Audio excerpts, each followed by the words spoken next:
ಮಂಗಳೂರಿನ ಕದ್ರಿ ಹಿಲ್ಸ್ ಸರ್ಕಾರಿ ಐಟಿ ಕಾಲೇಜಿನ ವಿದ್ಯಾರ್ಥಿಗಳು ಪ್ರತಿದಿನ ಜೀವಭಯದಲ್ಲಿ ಪಾಠ ಕೇಳುವಂತಾಗಿದೆ. ಕಾಲೇಜು ಕಟ್ಟಡದ ಮೇಲ್ಛಾವಣಿ ಸಂಪೂರ್ಣ ಸೋರುತ್ತಿದ್ದು, ತರಗತಿ ಕೋಣೆಗಳು ಮತ್ತು ವರ್ಕ್ಶಾಪ್ಗಳು ಜಲಾವೃತಗೊಳ್ಳುತ್ತಿವೆ. ಇದರಿಂದಾಗಿ ವಿದ್ಯಾರ್ಥಿಗಳು ತರಗತಿ ನಡೆಸುವ ಮುನ್ನ ಕಸಗುಡಿಸಿ ನೀರು ಒರೆಸಬೇಕಾದ ದುಸ್ಥಿತಿ ಎದುರಾಗಿದೆ. ಮಂಗಳೂರಿನ ಕದ್ರಿ ಹಿಲ್ಸ್ ಸರ್ಕಾರಿ ಐಟಿ ಕಾಲೇಜಿನ ವಿದ್ಯಾರ್ಥಿಗಳು ಪ್ರತಿದಿನ ಜೀವಭಯದಲ್ಲಿ ಪಾಠ ಕೇಳುವಂತಾಗಿದೆ. ಹೌದು, ಕಾಲೇಜು ಕಟ್ಟಡದ ಮೇಲ್ಛಾವಣಿ ಸಂಪೂರ್ಣ ಸೋರುತ್ತಿದ್ದು, ತರಗತಿ ಕೋಣೆಗಳು ಮತ್ತು ವರ್ಕ್ಶಾಪ್ಗಳು ಜಲಾವೃತಗೊಳ್ಳುತ್ತಿವೆ. ಇದರಿಂದಾಗಿ ವಿದ್ಯಾರ್ಥಿಗಳು ತರಗತಿ ನಡೆಸುವ ಮುನ್ನ ಕಸಗುಡಿಸಿ ನೀರು ಒರೆಸಬೇಕಾದ ದುಸ್ಥಿತಿ ಎದುರಾಗಿದೆ. ಮಂಗಳೂರು ನಗರದ ಹೃದಯ ಭಾಗದಲ್ಲಿರುವ ಕದ್ರಿ ಹಿಲ್ಸ್ ಸರ್ಕಾರಿ ಕೈಗಾರಿಕಾ ತರಬೇತಿ ಸಂಸ್ಥೆಯ ಸ್ಥಿತಿಯಿದು. ಹಳೆಯ ಕಟ್ಟಡಗಳು ಒಂದಕ್ಕೊಂದು ತಾಕಿಕೊಂಡಿದ್ದು, ಮಳೆಗಾಲದಲ್ಲಿ ನೀರು ಒಳಗೆ ನುಗ್ಗುತ್ತಿದೆ. ಕಾಲೇಜಿನ ವರ್ಕ್ಶಾಪ್ನಲ್ಲಿರುವ ಕೋಟ್ಯಾಂತರ ರೂಪಾಯಿ ಮೌಲ್ಯದ ಯಂತ್ರೋಪಕರಣಗಳು ಮಳೆ ನೀರಿನಿಂದಾಗಿ ಹಾಳಾಗುತ್ತಿವೆ.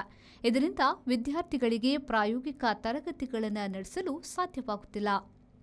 ಎಲ್ಲದಕ್ಕಿಂತ ಆತಂಕಕಾರಿ ವಿಷಯವೆಂದರೆ, ತರಗತಿಯ ಗೋಡೆಗಳ ಮೇಲಿರುವ ವಿದ್ಯುತ್ ಸ್ವಿಚ್ ಬೋರ್ಡ್ಗಳ ಬಳಿಯೇ ನೀರು ಸೋರುತ್ತಿದೆ. ಯಾವುದೇ ಕ್ಷಣದಲ್ಲಿ ವಿದ್ಯುತ್ ಶಾರ್ಟ್ ಸರ್ಕ್ಯೂಟ್ ಸಂಭವಿಸಿ ವಿದ್ಯಾರ್ಥಿಗಳಿಗೆ ಅಪಾಯವಾಗುವ ಭೀತಿ ಎದುರಾಗಿದೆ. ಜುಲೈ 6ರ ಸೋಮವಾರದಿಂದ ಮುಖ್ಯ ಪರೀಕ್ಷೆಗಳು ಆರಂಭಗೊಂಡಿವೆ. ವಿದ್ಯಾರ್ಥಿಗಳು ಆತಂಕದಲ್ಲಿ ಪರೀಕ್ಷೆ ಬರೆಯಬೇಕಾದ ಪರಿಸ್ಥಿತಿ ನಿರ್ಮಾಣವಾಗಿದೆ. ಪ್ರಸ್ತುತ 520 ವಿದ್ಯಾರ್ಥಿಗಳು ಇಲ್ಲಿ ವ್ಯಾಸಂಗವನ್ನ ಮಾಡುತ್ತಿದ್ದಾರೆ.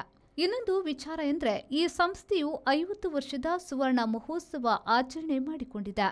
ಆದರೆ ಇದೀಗ ಈ ಸಂಸ್ಥೆಯ ಪರಿಸ್ಥಿತಿ ಶೋಚನೀಯವಾಗಿದೆ. ಕಟ್ಟಡದ ದುಸ್ಥಿತಿಯ ಬಗ್ಗೆ ವಿಡಿಯೋ ಕೂಡ ವೈರಲ್ ಆಗ್ತಿದೆ. 1958ರಲ್ಲಿ ಸ್ಥಾಪನೆಯಾದ ಈ ಪ್ರತಿಷ್ಠಿತ ಸಂಸ್ಥೆ ಸಾವಿರಾರು ಬಡ ವಿದ್ಯಾರ್ಥಿಗಳಿಗೆ ಉದ್ಯೋಗದ ದಾರಿಯನ್ನ ತೋರಿಸಿದೆ. ಆದರೆ ಸದ್ಯ ಮೂಲಸೌಕರ್ಯದ ಕೊರತೆಯಿಂದಾಗಿ ವಿದ್ಯಾರ್ಥಿಗಳ ಭವಿಷ್ಯ ಮತ್ತು ಜೀವಕ್ಕೆ ಕುತ್ತು ತಂದಿದೆ. ಇನ್ನಾದರೂ ಸಂಬಂಧಪಟ್ಟ ಅಧಿಕಾರಿಗಳು ಹಾಗೂ ಸರ್ಕಾರ ಎಚ್ಚೆತ್ತುಕೊಂಡು ಈ ಸಮಸ್ಯೆಯನ್ನ ಶೀಘ್ರವಾಗಿ ಬಗೆಹರಿಸಬೇಕಾಗಿದೆ. ನಾಗೇಶ್ ಕಾವೂರು, ವಿ4 ನ್ಯೂಸ್, ಮಂಗಳೂರು.